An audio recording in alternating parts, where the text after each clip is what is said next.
En la literatura psicológica, a menudo se aconseja emprender la autorreflexión. Según los especialistas, este proceso debe estar necesariamente presente en la vida de toda persona. Pero, ¿qué es la autorreflexión? ¿Por qué es tan importante en la vida cotidiana? Definición de reflexión y autorreflexión. Autorreflexión se utiliza a menudo como sinónimo de reflexión. Sin embargo, no debe haber confusión. La reflexividad es un concepto más amplio. ¿Qué se entiende por reflexión? La reflexión en psicología implica no solo la reflexión personal, sino también la reflexión sobre la situación en la que se encuentra un individuo, las personas de su entorno y las circunstancias. Es una habilidad humana que se manifiesta en el autoanálisis y la autoconciencia de la actividad vital personal, el comportamiento y las acciones que en el proceso de reflexión una persona analiza y evalúa. La autorreflexión en filosofía es un tipo de actividad mental de un individuo, orientada al conocimiento de sus acciones, de la cultura humana en su conjunto y de sus principios básicos. En pocas palabras, mediante la reflexión, una persona mira dentro de su alma y ve sus rasgos individuales y su comportamiento en diversas situaciones y entornos mundanos. Comprende todos los aspectos positivos y negativos de sus actos. La reflexión requiere mucho trabajo, está interconectada simultáneamente con varias esferas: intelectual, espiritual, emocional, valorativa. Sin embargo, no debe confundirse. Este concepto no está asociado a los reflejos, la reacción de una persona al impacto de estímulos procedentes del exterior. Es idéntico al concepto de autocrítica. Una persona estudia detenidamente, comprende, evalúa sus actos. El proceso no es agradable, pero sin él, la personalidad no podrá desarrollarse plenamente. En psicología, la reflexión se divide en dos niveles. Cognitivo, implica el estudio del mundo interior, su correlación con normas, estándares, requisitos aceptados en la sociedad. Emocional,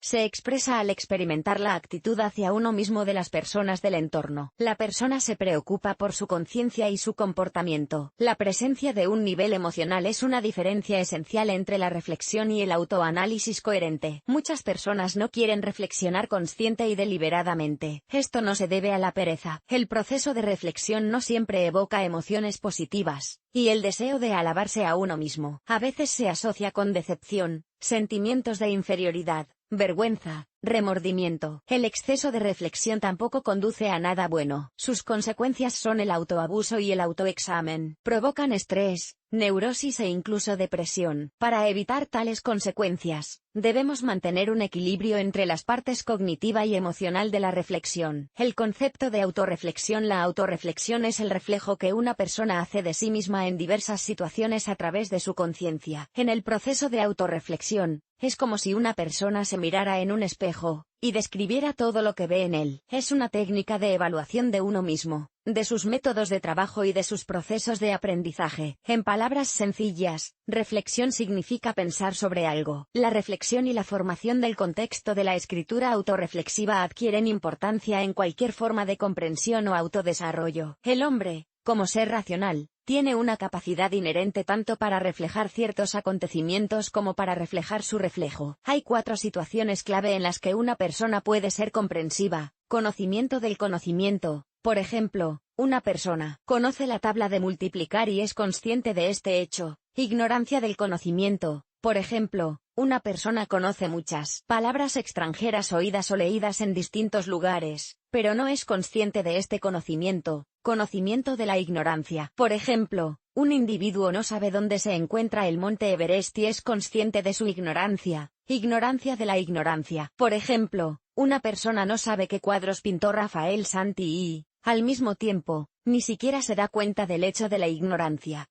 porque nunca ha oído hablar de Santi. ¿Por qué necesita una persona la autorreflexión y qué le aporta? La autorreflexión es necesaria por las siguientes razones. Es la base del autoaprendizaje. En ausencia de la capacidad de reflexionar, la personalidad no se desarrolla. En algunos casos puede indicar psicopatología. Da la oportunidad de reevaluar el propio punto de vista. Es la base de la socialización. Permite asimilar las normas y valores de la sociedad. ¿Qué oportunidades abre la autorreflexión? te enseña a comprender a las personas. Al reflexionar, una persona se entiende a sí misma con más claridad. Se refleja comparándose con los demás. Es importante que esto no se convierta en comparaciones banales. Con el enfoque adecuado, abre la posibilidad de comprender mejor a los demás, sus objetivos, su comportamiento, sus acciones. Da la oportunidad de analizar la experiencia personal, tanto las positivas como las negativas. No hay que olvidar que las experiencias desfavorables también son valiosas, a veces más que las positivas. Ayuda a encontrar los puntos fuertes y débiles personales. Enseña a desarrollar el pensamiento. Permite reevaluar los valores y juicios personales. La personalidad de un individuo no es estática, es cambiante.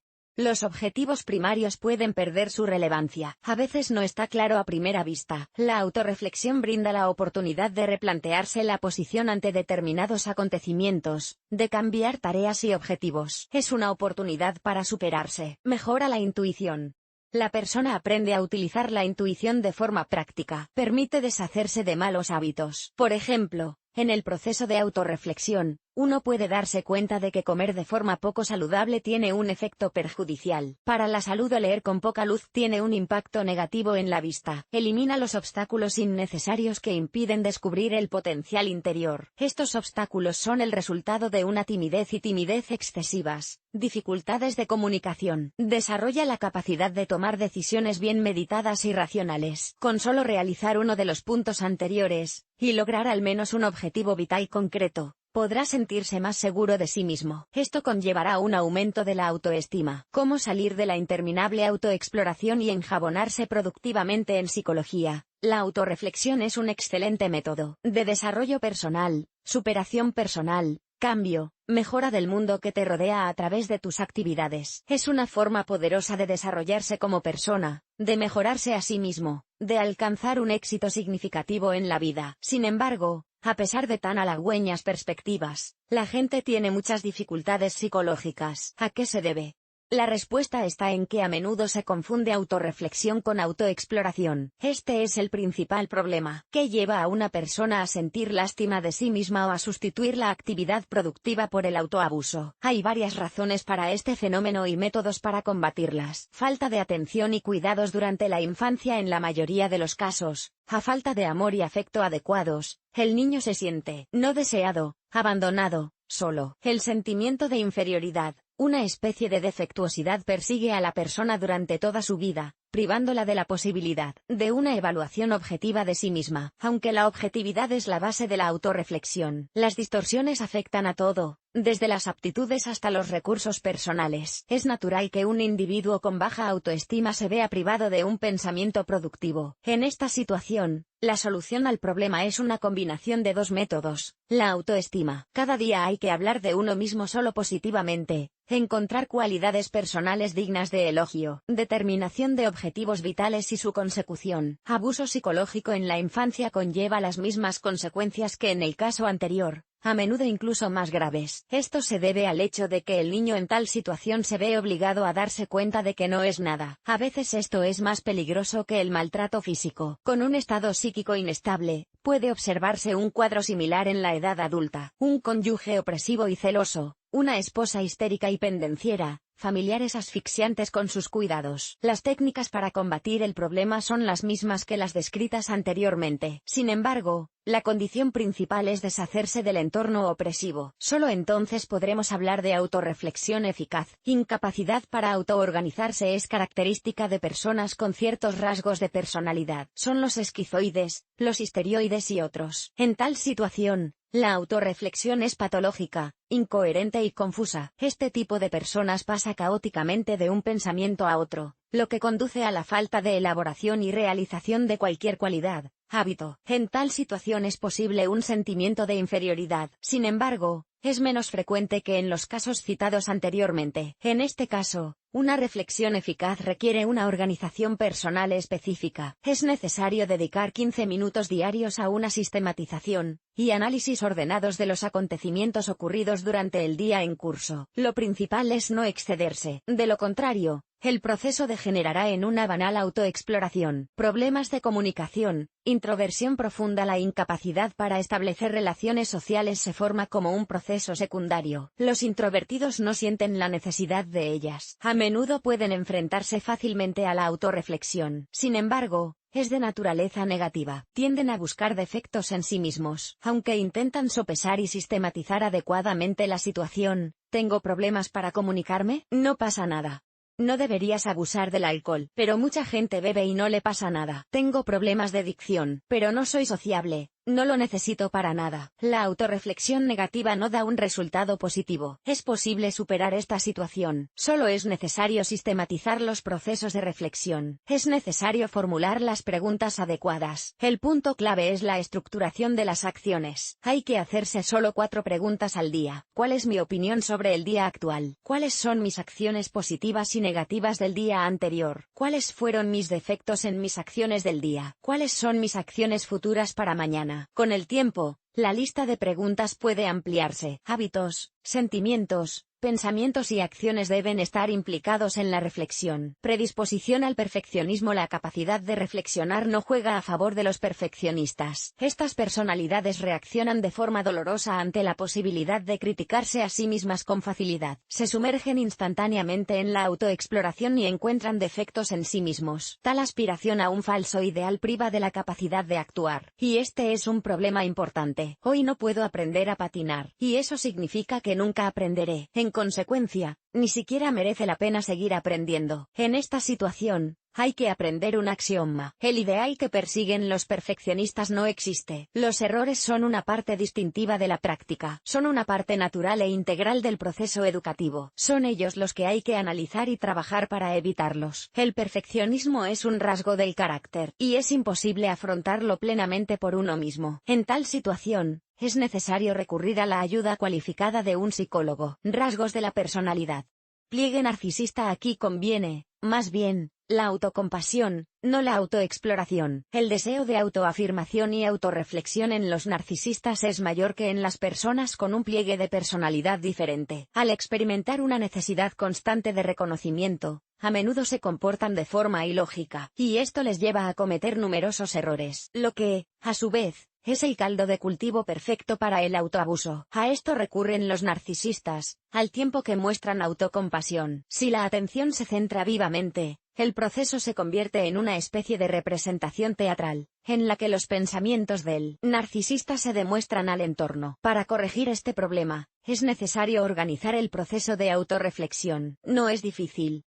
Es necesario hacerse al final del día todas las mismas preguntas. Si es necesario, hay que completar la lista. Un psicólogo ayudará a deshacerse de las cualidades narcisistas más arraigadas. No todo el mundo es proclive al autocontrol, especialmente los individuos excesivamente emocionales, como los histeroides y los narcisistas. Todas las causas anteriores son posibles de corregir. Depende de la determinación y la aspiración a trabajar en uno mismo. ¿Qué hacer si no hay autorreflexión? El proceso de autorreflexión es inherente a todas las personas, pero en distinto grado. Depende del psicotipo, de los pliegues de la personalidad, de las distintas prioridades vitales, del nivel general de desarrollo mental e intelectual. Las personas con un alto nivel intelectual suelen ser más propensas a la autorreflexión. Sin embargo, hay casos en los que la autorreflexión está ausente. ¿Cuáles son las causas de este fenómeno y qué debe hacerse en este caso? Falta de educación. El niño no recibe la información necesaria sobre lo que es bueno y lo que es malo. En el peor de los casos, prácticamente no se muestran al niño modelos comunes de comportamiento. No interesa al niño. En este caso, no se puede prescindir de ayuda psicológica cualificada. En el análisis de los acontecimientos ocurridos durante el día en curso, es necesario asignar sistemáticamente 15 minutos. Tutela excesiva. El niño es literalmente asfixiado por la tutela y el amor. En este caso no hay necesidad de ser consciente de su comportamiento. El niño no aprende las destrezas y habilidades necesarias para cambiar su línea de conducta, que le persigue en la edad adulta. El método para combatir este problema es similar al anterior. También se debe trabajar contando con la ayuda de un psicólogo cualificado. Negligencia pedagógica. En este caso, nadie se ocupa de la crianza del niño. Este es el punto más alto de la crianza incompleta. Para combatir este problema es necesario el asesoramiento psicológico. Además, es necesario eliminarlo en la infancia. En la edad adulta, es bastante difícil. Extraversión. Sociabilidad excesiva, que a menudo se convierte en obsesividad y locuacidad. En este caso, es necesario hacer hincapié en los beneficios de la autorreflexión, perspectivas de comunicación productiva, establecimiento de vínculos sociales. La relación entre autoconocimiento y autorreflexión. El autoconocimiento es la cognición y el análisis por parte de un individuo de los aspectos mentales y físicos personales, el estudio del yo. El autoconocimiento tiene su origen en la infancia, y se desarrolla a lo largo de la vida. Se perfecciona paso a paso en función de la reflexión del mundo circundante y del autoconocimiento. Las principales etapas del proceso son análisis de las actividades y comportamientos personales a partir de la comparación con los demás. Empirismo.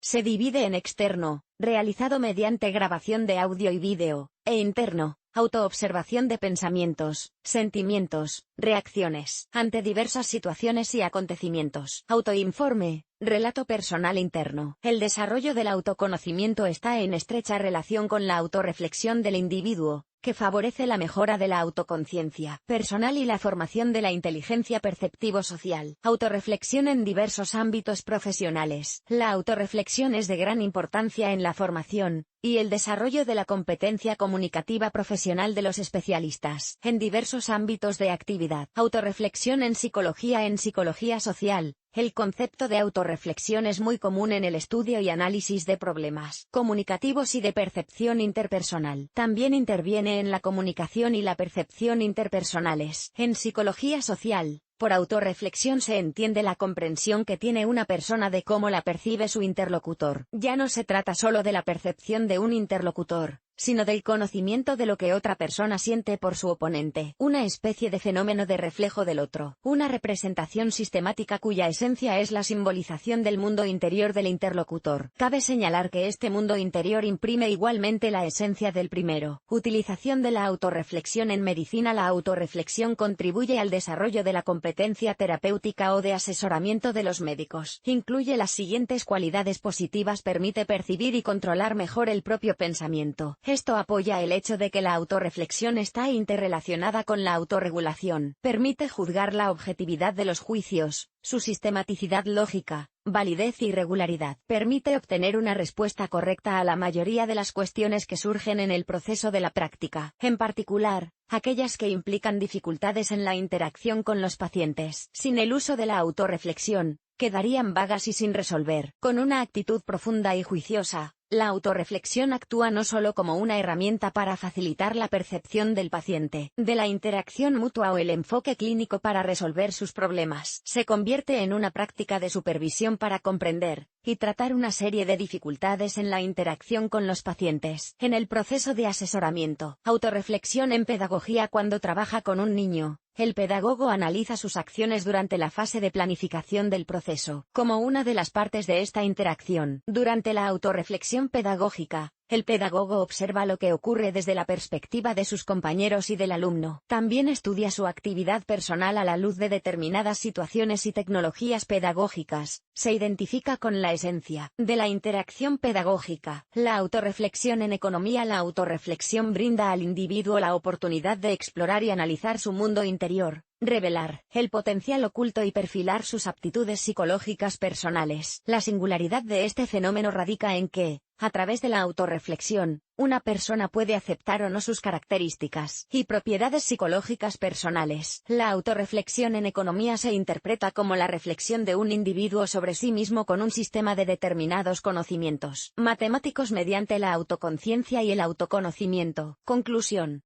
La autorreflexión ayuda a una persona a mejorar sus capacidades y habilidades, a evaluar su eficacia. Lo principal es formular una pregunta positiva sobre las propias acciones, y luego evaluar si existe un método más eficaz para hacerlo en el futuro. La autorreflexión no solo tiene un aspecto informativo e impulsor del pensamiento y la autoconciencia, sino también un factor comunicativo. Favorece que una persona se sienta y se comprenda a sí misma como persona en continua interacción con los demás y cumple una función creativa en el autodesarrollo.